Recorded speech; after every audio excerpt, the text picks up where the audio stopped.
Hi there and welcome to the channel and to this my festive countdown of the 10 best books I read in 2025. Now with regards to how many books I read this year, if we leave aside all of the stuffy academic books I had to read for my studies and for teaching at the university, I read 100 or so literary works this year. And if you're wondering what that looks like, well, yesterday I arranged them all on the floor here and took a picture so I could show you. So here, feast your eyes on a year of reading in the life of the disappointed man. Okay, so I'll go through these in reverse order. So at number 10 we have Jean Cocteau's The Holy Terrors, which I read in this New Directions paperback, which comes with a number of sketches by the author. And this was a very exciting, crackling tale of a brother and sister who develop an unhealthily intimate relationship which deepens after the death of their mother. Then they come into a lot of money and they're able to elaborate upon the private world they've created when they try to admit some outsiders into their extremely tight circle. The results are perhaps inevitably tragic. This was just such an exciting book, and the style was like nothing else I've ever read. A very singular work of art, highly recommended. The Holy Terrors by Jean Cocteau.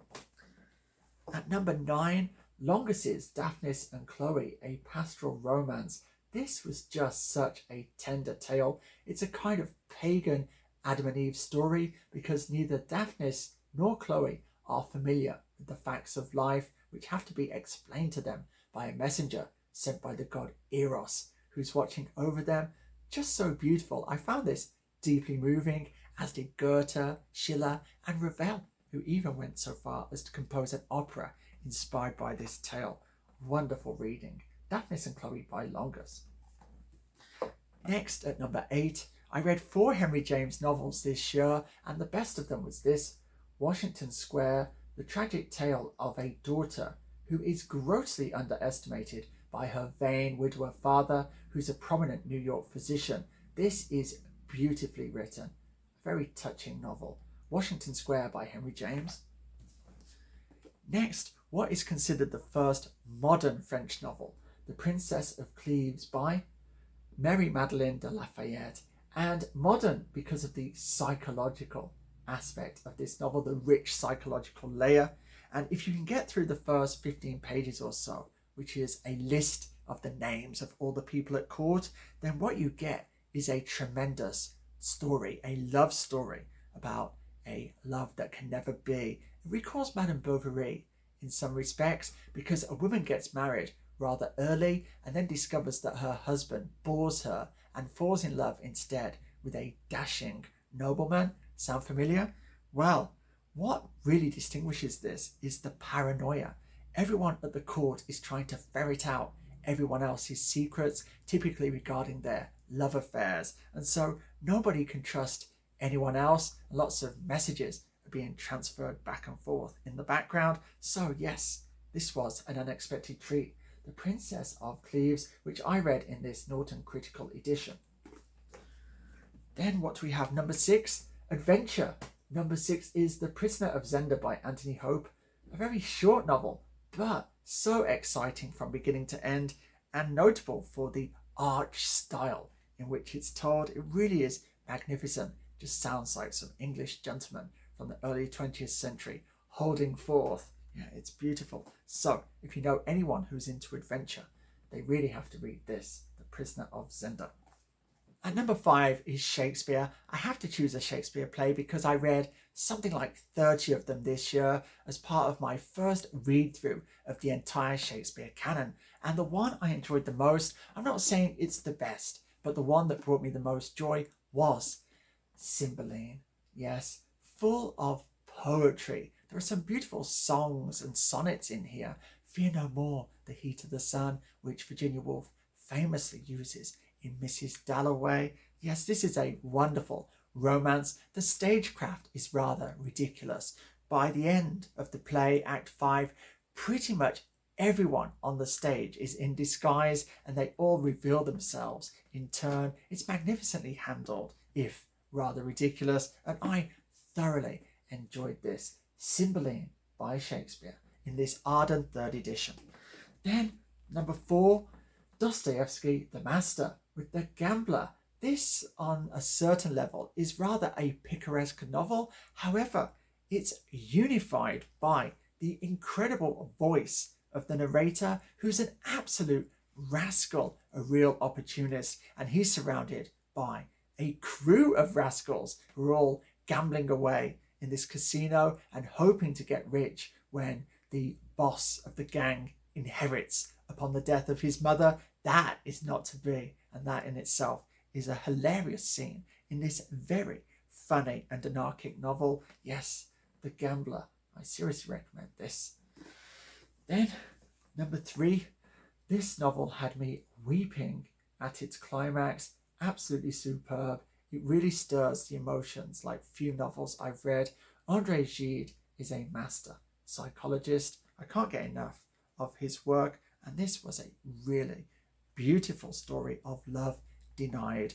And what had me crying was the sudden shift at the end when you realize that one of the minor characters has suffered so much from the events of the novel, and you're not aware of this because she's just been living her life quietly without complaining, and that just really hit me there at the end like a punch to the gut. So Strait as a Gate by André Gide, a beautiful, beautiful novel.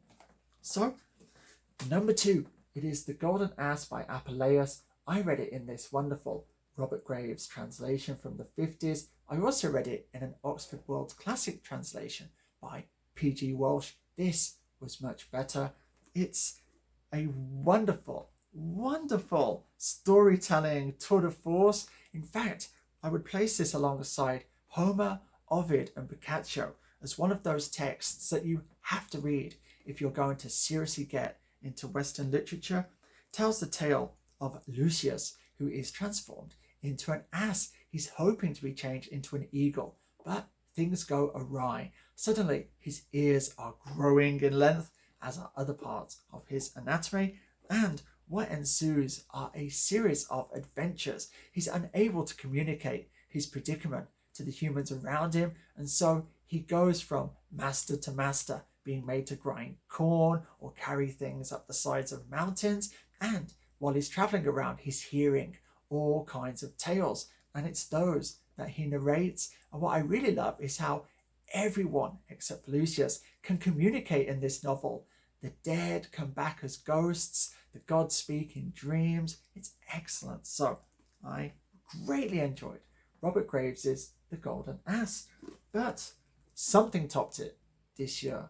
What could possibly have been better than The Golden Ass? Well, ladies and gentlemen, it's the best novel I've ever read. That is not hyperbole.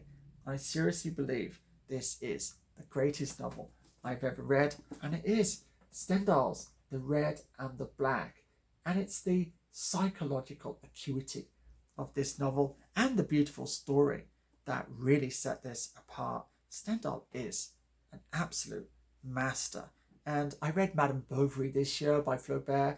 Yes, an incredible work of art, but it did not go to the places that Stendhal takes you. This is absolutely a phenomenal work of art. I recommend everyone pick up and read Stendhal's The Red and the Black, my book of the year for 2025.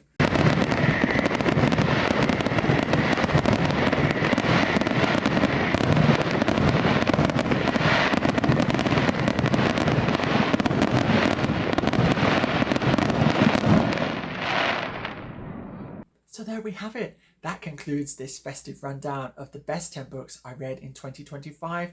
What were the 10 best books you read in 2025? Why not let me know in the comments below? Equally, if you're inspired to go out and borrow or purchase or steal one of the books I've recommended, then why not come back and tell me what you made of it? Alright, that's enough for now. All that remains for me to do is bid you farewell in the customary fashion. So, be safe, be strong, Nanu Nanu.